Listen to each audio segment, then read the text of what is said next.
Hello everyone, welcome back. In this section, we are going to study about the TCP SYN flood.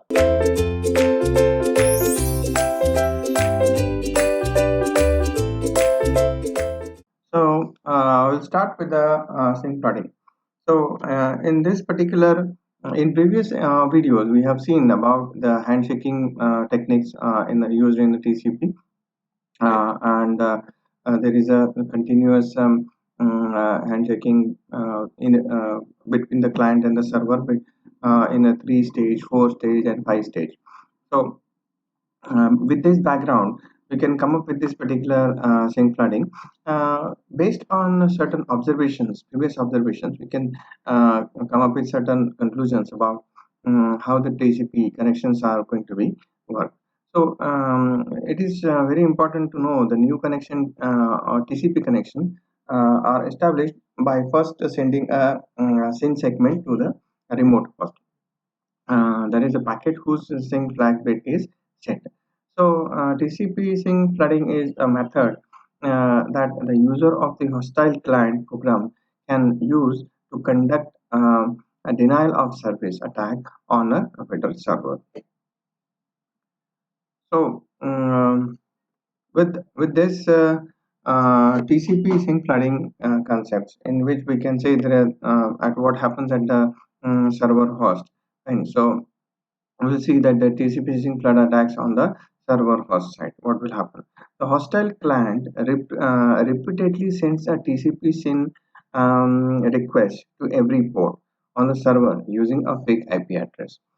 Then the server responds to each IP sync acknowledgement response from each open port and with an RST response from each closed port. Then, in a normal three-way handshake, the client would return an acknowledgement packet for each SYN acknowledgement packet received from the server. In a SYN flood attack, the hostile client never sends back the expected acknowledgement packet. As soon as the connection for a given port gets timed out, another SYN request arises for the same port from the hostile client. When the connection for a given port at the server gets into this state of receiving a never-ending stream of SYN requests, that is, with the server client SYN acknowledgement responses never being acknowledged by the client with the acknowledgement. We can say that the intruder has a sort of particular half open connection with the victim host. Now, in this particular process, we talk specifically about the time constants involved.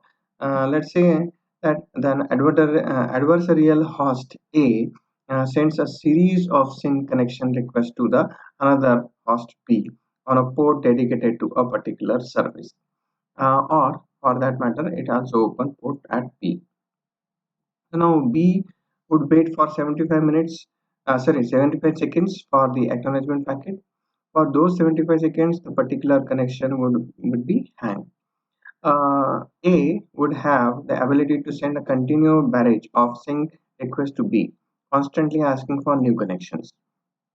After B has responded to as many of these SYN requests as it can with a SYN acknowledgement package, the rest of the SYN request would simply get discarded at B until those that they have been sent SYN acknowledgement packets get timeout.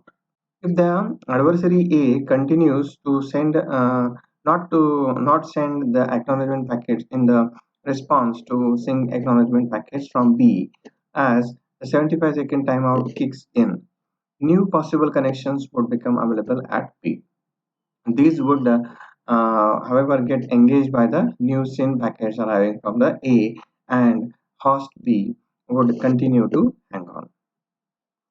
So the host B does have some recourses to defend itself against such a denial of service attack. It can modify its firewall rules so that all SYN packets arriving from the intruder will be simply discarded. B's job at the protecting itself become more difficult if the SYN flood is strong and comes from the multiple sources. Even in this case, though the B can protect its responses by rate and limiting all incoming sync packages. The transmission by the hostile client of sync connection request for the purpose of finding open ports is also called as a SYN scanning. The hostile client always knows a port is open when the server responds to sync or acknowledgement.